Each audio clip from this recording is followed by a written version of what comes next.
मैं भी सर। आइए बैठिए। इनका तो बढ़िया है। Good afternoon sir. Good afternoon ma'am. बैठिए। Thank you sir. चलिए, आप तो चूँकि कई बार मॉक इंटरव्यू दे चुके हैं सर मैं दे इसलिए, चुका हूँ। आपका प्रेफरेंस क्या क्या है सर्विस का? सर मेरा पहला प्रोफेशन स्टैक है, स्टेट टैक्स असिस्टेंट कमिश्नर है सर। और दूसरा मेरा एसीओ है, सब इलेक्शन ऑफिसर है। पहला स्टैक है sir, state tax assistant commissioner अच्छा, है। असिस्टेंट टैक्स ऑफिसर फाइनेंस का है। हाँ, ठीक है। जी सर। दूसरा एसीओ है सर, सब इलेक्शन ऑफिसर है। सब इलेक्शन ऑफिसर, ठीक है।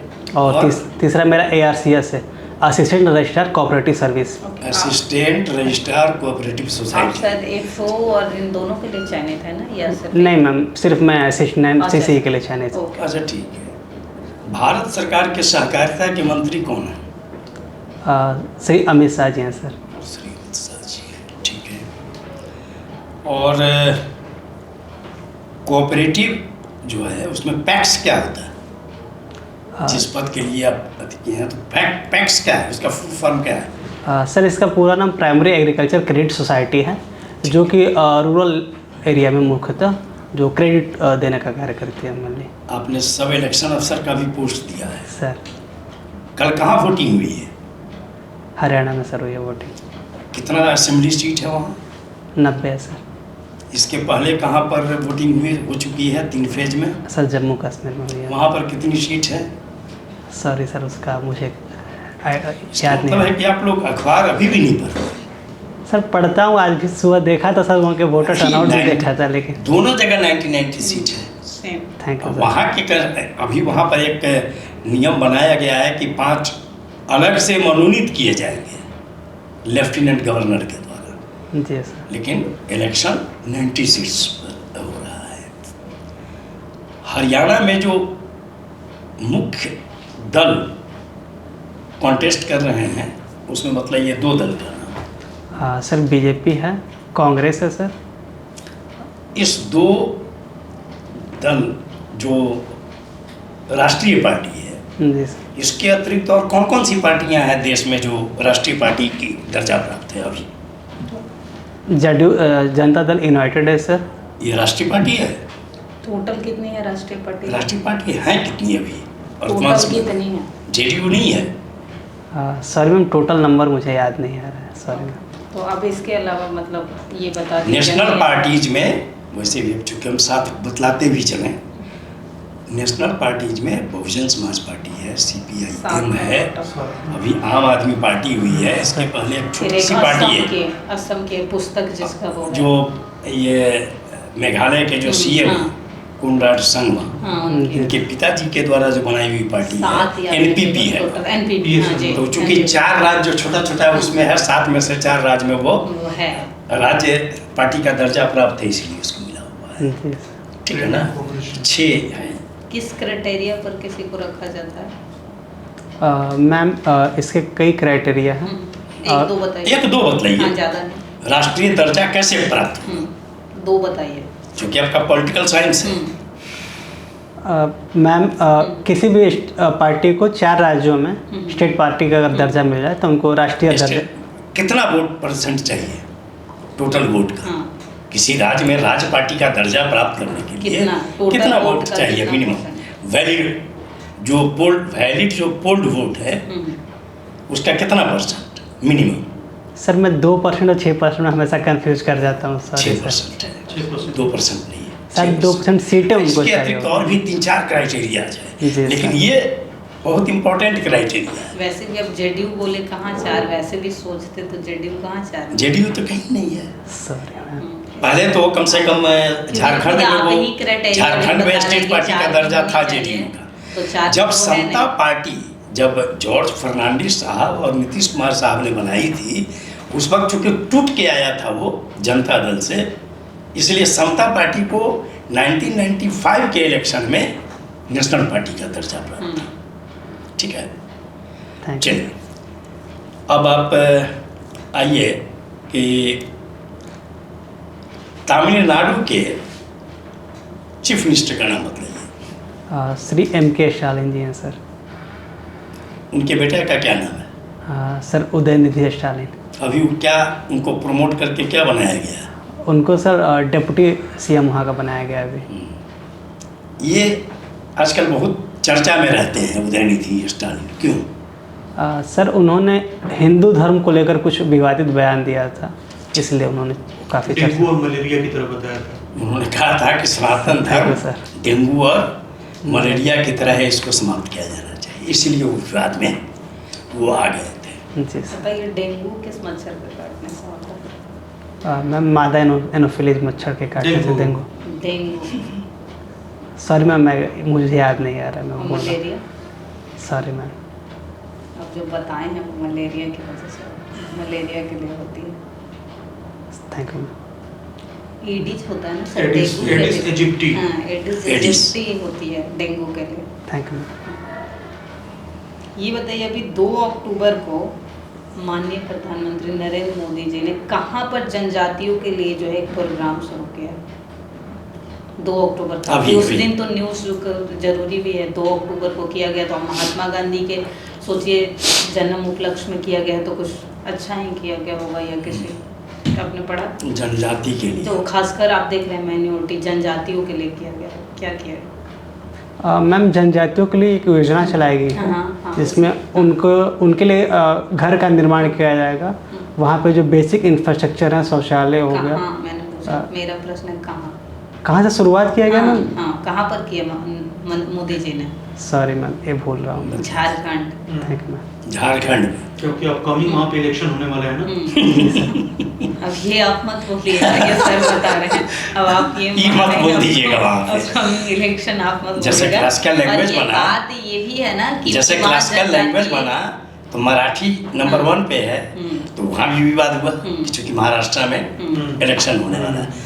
अभी झारखंड में इन्होंने बिहार जनजाति, में इतनी जनजाति है नहीं, तो वहाँ पर मत वहीं बोल पर नहीं है दीजिएगा। जनजाति, आपको पता होगा झारखंड में, तो वहीं पर 2 अक्टूबर को किया गया है। अच्छा बताइए थैंक यू। कि कौन कौन से ऐसे राज्य हैं जहाँ आदिवासी मुख्यमंत्री हैं? सर छत्तीसगढ़ है सर। नाम बतलाइए मुख्यमंत्री का। पॉलिटिकल साइंस के आप विद्यार्थी रहे हैं। जी सर। आपको तो हर राज्य के चीफ मिनिस्टर का नाम याद होना चाहिए। गवर्नर का नाम याद रहे ना रहे, बिहार का कम से कम गवर्नर का नाम रखिए याद, हर स्टेट का तो लेकिन हर स्टेट चीज़ को सीएम का नाम तो बताना जानना ही चाहिए आपको। क्योंकि न्यूज में कहीं ना कहीं आते ही विजय रहते सिंह हैं। सोय। जी सर। और बतलाइए सर झारखंड में क्या नाम? श्री हेमंत सोरेन जी हैं सर। और सर छत्तीसगढ़ में, तो छत्तीसगढ़ छत्तीसगढ़ सॉरी तो बोल चुके हैं। सर उड़ीसा में सर क्या नाम? मोहन चरण मांझी जी, श्री मोहन चरण मांझी जी हैं। क्या मोहन करके कोई और भी मुख्यमंत्री हैं भारत में जिनमें मोहन लिखा लगा हुआ हो नाम? में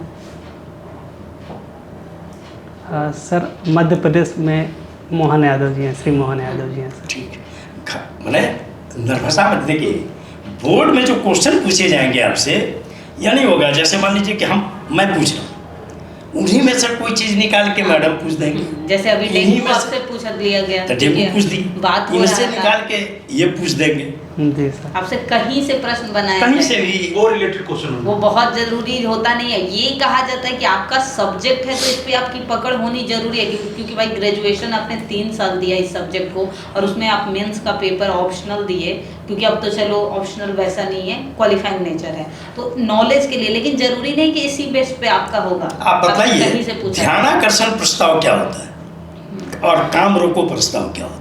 सर इसका अगर अंग्रेजी अब बताएं तो, क्योंकि सर मैंने इंग्लिश में सर पढ़ा है चीज़ों को। क्या? टर्म का इंग्लिश अगर आप बता अच्छा, दें तो। टर्म का इंग्लिश। ध्यानाकर्षण का होगा क्या कहते हैं, आकृष्ट करने का, ध्यान आकृष्ट करने का। ये होता है एडजर्नमेंट मोशन। सर वो तो हुआ काम रोको प्रस्ताव, एडजॉर्नमेंट। हाँ ठीक है, एडजॉर्नमेंट मोशन। Adjournment motion. बोलिए। Sir adjournment motion. ध्यानाकर्षण है अटेंशन। हाँ, attention. Attention. Sir adjournment motion किसी ऐसे अटेंशन मोशन, पहले अटेंशन मोशन को ही बतलाइए। पहले अटेंशन मोशन मतलब। सॉरी सर उसके बारे में अभी मैं याद नहीं कर देखिए पॉलिटिकल साइंस के हैं, ऑप्शनल भी है और ग्रेजुएशन भी है, तो सर। जितने तरह का प्रस्ताव आता है वो तो आपके जुबान पर होना चाहिए, है ना? जी सर। और पूरक प्रश्न क्या होते हैं धन आकर्षण प्रस्ताव क्या है, काम रोको प्रस्ताव क्या है, मनी बिल कैसे पास होता है? सर मनी बिल प्रेसिडेंट के रिकमेंडेशन पे सर उसको लाया जाता है। उसको सर लोकसभा में लाया जाता है सर। क्या लोकसभा राज्यसभा में पहले नहीं लाया जा सकता है?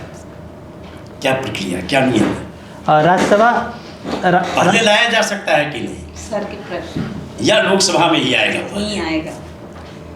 सॉरी वित्त सर, विधेयक जो होगा वो हर हाल में लोकसभा में ही आएगा और विधानमंडल में विधानसभा में ही आएगा, हाँ। तब जाएगा वो अपर हाउस में। धन विधेयक और वित्त विधेयक में क्या अंतर है, दो बताइए। मैम मनी बिल जो मैटर एक्सक्लूसिवली हाँ आर्टिकल 110 के अंदर आता है। जो चीज़ें आती है अगर उस पर कोई बिल है तो उसको मनी बिल कहते हैं। और यदि आर्टिकल 110 के अलावा के सब्जेक्ट के अलावा उसमें कुछ और भी जैसे कंसोलिडेटेड फंड ऑफ इंडिया से अगर मनी निकालना हो ऐसा कुछ हो तो उसको फाइनेंस बिल मैम कहते हैं। तो उसमें अंतर मैं पूछ रही हूँ, तो होगा ना कि ये यहाँ पास होता है, ये इसमें नंबर, ये प्रक्रिया होती है ना दोनों की, पढ़ा होगा आपने। जी अब मैम। जैसे कि हर एक लक्ष्मीकांत जो ये फाइनेंस बिल है, जी हर एक फाइनेंस बिल है वो मनी बिल होता है, लेकिन हर एक मनी बिल फाइनेंस बिल नहीं होता है। तो ये Yes. हुआ ना डिफरेंस, ये सब डिफरेंस बताना चाहिए। ठीक, थैंक ये तो बहुत इंटरेस्टिंग सब्जेक्ट है, समझे ना, पॉलिटिकल साइंस ये सब तो बहुत इंटरेस्टिंग है, हिस्ट्री बहुत इंटरेस्टिंग है, ये सब में थोड़ा सा पूरा ध्यान रखना चाहिए। उपराष्ट्रपति का निर्वाचन कैसे होता है? सर उपराष्ट्रपति का निर्वाचन संसद के दोनों सदनों द्वारा proportional representation by means of single transferable vote system के द्वारा होता है। दोनों सदनों के निर्वाचित या मनोनीत या फिर दोनों? सर दोनों सदस्य भाग लेते हैं उसमें, चाहे निर्वाचित हो या मनोनीत हो, सब उसमें भाग लेते हैं। प्रेसिडेंट वाइस प्रेसिडेंट कौन है? श्री जगदीप धनखड़ जी हैं सर। इनके पहले कौन थे? श्री वेंकटैया नायडू जी थे sir. Venkataiah Venkaiah Naidu, Venkaiah Naidu. Sorry sir. कभी वो किसी पार्टी के राष्ट्रीय अध्यक्ष रहे? सर वो बीजेपी के राष्ट्रीय अध्यक्ष रह चुके हैं। ठीक है। विधान परिषद किन किन राज्यों में है वर्तमान समय में? काउंसिल सर वो बिहार में है, यूपी में, महाराष्ट्र में है सर, आंध्र प्रदेश में, कर्नाटका में है सर। सॉरी एक राज्य में बोल रहा हूँ मैं। आंध्र प्रदेश से ही लगा बहुत, आंध्र प्रदेश से जो कट के बना है। तेलंगाना, दोनों एक एक साथ, बिहार, यूपी, महाराष्ट्र, कर्नाटक और आंध्र प्रदेश, तेलंगाना। Thank you. ठीक है। अगर आपसे बोर्ड पूछ दे कि क्या विधान परिषद जरूरी है, तब आप क्या व्यू लेंगे? सर अगर जरूरी है तो सब राज्य में होना चाहिए। क्यों कुछ ही राज्यों क्यों में? कुछ ही राज्य में है? और ये रहना, अगर नहीं है तो क्यों कुछ राज्यों में है? रहना जरूरी है तो क्यों? हाँ। नहीं रहना है तो क्यों? क्यों? दोनों दोनों बताइए। सर विधान परिषद जरूरी होता है ताकि यदि कुछ मुद्दे जिन पे कि विधानसभा में जल्दबाजी में पारित किया गया हो तो वैसे मुद्दों को और अच्छे से डिस्कस किया जाए, इसके लिए हमने एक और सदन की व्यवस्था की जिसको हम विधान परिषद बोलते हैं, इसलिए जरूरी है सर। उसको अपर हाउस क्यों कहा जाता है? दूसरा क्यों? दूसरा क्यों? सॉरी सर अभी दूसरा मैं नहीं सोच पा रहा। ये ठीक क्वेश्चन वहीं पे है कि जो राज्यसभा है, राज्यसभा क्यों? सेम। ठीक है। अगर दो क्राइटेरिया छोड़ दिया जाए राज्यसभा का तो वहाँ पे ये प्रश्न आता है कि जब विधान परिषद नहीं तो राज्यसभा क्यों? ठीक है, दो क्राइटेरिया राज्यसभा का छोड़ के स्पेशलाइज्ड जूस कहती है। किस एक्ट के तहत प्रांतों में द्वैत शासन DRK लाया गया था? एक्ट के तहत प्रांत में, प्रोविनेंस में। गवर्नमेंट ऑफ इंडिया एक्ट 1919 को द्वारा लाया गया था। और कब उसे समाप्त करके केंद्र में ला दिया गया? गवर्नमेंट ऑफ इंडिया एक्ट 1935 में। तो जो वहाँ लाया गया था तो वहाँ अब द्विसदनीय व्यवस्था भी देखें 1935 में ला जाता है ना केंद्र में। जी। वो कौन से थे? दोनों को भाग द्विसदनीय हुए तो किन नाम से जाने गए उस समय? उस समय 1935 में वहाँ हुआ हाउस ऑफ पीपल और काउंसिल ऑफ स्टेट उसको बोला गया था। सेंट्रल लेजिस्लेटिव असेंबली और council of states. Council of states. दोनों, इसे याद रखिएगा। सेंट्रल लेजिस्लेटिव असेंबली था। और सबसे पहले कहाँ पे द्वैत शासन DRK लगाया गया था? द्वैत शासन की शुरुआत पूछा जाए आपसे, द्वैत शासन पढ़ा है आपने हिस्ट्री में जी मैम। या पॉलिटी में भी पढ़ा होगा? पॉलिटी में ही द्वैत पढ़ा शासन। होंगे। तो डीआरकी जो है सबसे पहले जो है भारत में कहाँ शुरुआत कहाँ की गई थी, किसने लागू किया था? मैम वो बंगाल में, शायद आप उसके बारे में पूछ रहे हाँ हैं। उसी के बारे में बताइए। हाँ मैम, वो बंगाल में जो है सॉरी मैम, ज़्यादा अभी मैं याद नहीं कर पा रहा हूँ, सॉरी, पटना पड़ेगा। जब इलाहाबाद की संधि कब हुई थी? इलाहाबाद की 2 संधियाँ की गई थी बक्सर युद्ध के। जी मैम, हाँ, तो- 1765 में उसकी हाँ, तो संधि उसी हुई थी। समय तो क्लाइव द्वारा लाया गया था रॉबर्ट बंगाल क्लाइव, में द्वैत 12 शासन। अगस्त और 18 अगस्त। सॉरी मैम, तो भूल रहा और था। वैसे अब से पूछा जाए कि उसके जनक यानी फादर कौन है, father of DRK? Robert Clive को माना जाता है। तो वो तो बंगाल की बात है, वैसे मैं ऑल ओवर पूछ रही हूँ ना कि मतलब मैं पूछ रही हूँ द्वैत शासन का जनक किसे कहा जाता है? Sorry ma'am. Lionel sir Curtius. Lioness Curtis. Curtius. उसे जब आपसे पूछा जाए बंगाल में द्वैत शासन का हाँ। जनक जब पूछा जाए तब आप कहेंगे कि वहां पर क्लाइव, क्योंकि क्लाइव ने कहाँ लाया था बंगाल में द्वैत शासन ही, क्योंकि जब इलाहाबाद की संधि की गई थी तो क्या था वहां पर बिहार, बंगाल और उड़ीसा की दीवानी किसके हाथों में, यानी पूरे बंगाल प्रांत का वहाँ मतलब क्या है, उस समय का बिहार और उड़ीसा भी उसमें शामिल था, क्योंकि जब थर्ड दिल्ली दरबार हुआ तब तो बिहार को अलग किया गया, तो बिहार उड़ीसा एक साथ सेपरेट स्टेट के रूप में जाना। बिहार से उड़ीसा कब अलग हुआ? हाँ, किस एक्ट में प्रावधान कब अलग हुआ और किस एक्ट में प्रावधान के लाया गया अलग करने के लिए? सर 1936 में बिहार से उड़ीसा को अलग किया गया था। 1 अप्रैल। तो एक्ट कौन था? सॉरी मैम, मुझे नहीं। सिंपल है कि 35 में एक्ट में लाया गवर्नमेंट ऑफ गया इंडिया होगा, 1935 में। ये सब तो कॉमन सेंस है ना कि 36 में आया तो 35 वाले एक्ट, क्योंकि इम्पोर्टेंट वही एक्ट इम्पोर्टेंट था। वही है 1935 है, उसमें चुनाव भी हुआ था, 8 प्रांतों में सरकारें भी बनी 2000 थी। में कौन कौन से स्टेट अलग किए गए थे? 3 स्टेट 3 स्टेट अलग हुए थे 2000। कौन से? मैम झारखंड को बिहार से अलग किया गया था, छत्तीसगढ़ को मध्य प्रदेश से, और उत्तराखंड को उत्तर प्रदेश से अलग किया गया तो था। झारखंड को अलग करने के पीछे कारण क्या था? किस मैम मांग के आधार पर झारखंड अलग किया गया था? उनकी जो रीजनलिज्म की डिमांड बढ़ती जा रही थी, वो कह रहे थे कि हमारे पास रिसोर्सेस है परंतु हमारा रिप्रेजेंटेशन कम है, तो इसलिए उन्होंने विकास के लिए मांग की कि हमें एक अलग स्टेट का दर्जा दिया जा सके ताकि हमारे विकास की मांग को पूरा किया जा सके। मैम मशीन से पूछ के ऑकस क्या है जी? ओके, हाँ। सर ये ऑस्ट्रेलिया, यूके और यूएसए का एक ग्रुप है जिसके द्वारा कि ऑस्ट्रेलिया को न्यूक्लियर सबमरीन दी जाएगी सर। भारत के और अमेरिका के साथ हुए 5 समझौतों को बताइए। सर बेका है sir, basic exchange and cooperation agreement है, लेमुआ है सर, लॉजिस्टिक सॉरी सर उसका मैं नाम बोल रहा हूँ, कॉमकासा है sir, India US civil nuclear deal है सर, और सॉरी सर एक का मैं नाम बोल रहा हूँ। GSOMIA. Thank you sir. ठीक है। अच्छा ये बताइए, हाल फिलहाल में एक मतलब इंडिया का वो पड़ोसी देश है जहाँ पे कि ग्रेफाइट माइनिंग के लिए इंडिया ने ब्लॉक जो है वो हासिल किया है, कौन सा देश है? सॉरी सर मैंने इसको नहीं पढ़ा है सर। अच्छा अभी बांग्लादेश में जो इतना राजनीतिक उथल पुथल हुआ उसमें जो है एक मतलब वहाँ पे बेस बनाने के लिए जो है CIA और अमेरिकी जो राजदूत हैं US एम्बेसडर टू बांग्लादेश, तो उनके द्वारा किया गया था प्राइम मिनिस्टर को, ठीक है, जो एक्साइड प्राइम मिनिस्टर हैं वहाँ की शेख हसीना वाले, तो कौन सा द्वीप और थी कहाँ पे बनाने के लिए था वो? सर बांग्लादेश के नीचे में एक द्वीप है, सॉरी उसका सर मैं नाम भूल रहा हूँ, वहाँ पर सर CIA चाहते थे कि हम अपना बेस बनाएं और जिसके थ्रू वो चाइना को सर काउंटर करना चाहते थे। सर उसका मैं नाम भूल रहा हूँ, पढ़ा था सर बस मैं भूल रहा हूँ। Saint Martin Island. Thank you sir. अच्छा ये बताइए कि आयरन डोम क्या है? सर आयरन डोम एक एयर डिफेंस सिस्टम है, यदि कोई मिसाइल या कोई चीज़ से अगर सर इजराइल के पास आयरन डोम है तो अगर आक्रमण किया जाता है तो सर एयर सायरन बजता है जिसके थ्रू अलर्ट हो जाते हैं सर। उसकी कॉम्पेटेबिलिटी ये कहा जाता है कि मतलब 91% है सक्सेस रेट, लेकिन 2 चीज़ें जो है वो उसके आगे वो बेदम होती हैं। क्या है वो?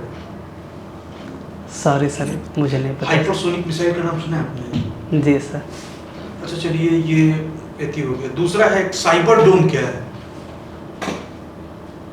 सर भारत के एक राज्य की परियोजना है। ये सर केरल की परियोजना है सर, और वो साइबर सिक्योरिटी के लिए परियोजना है कि अगर साइबर अटैक होता है तो सर उसको प्रिवेंट किया जा सके। हिंदी लैंग्वेज और लिटरेचर? नहीं, उनका नहीं है। सॉरी सर, मेरा नहीं है। ठीक है तो थैंक यू। ठीक, विश यू गुड लक। बहुत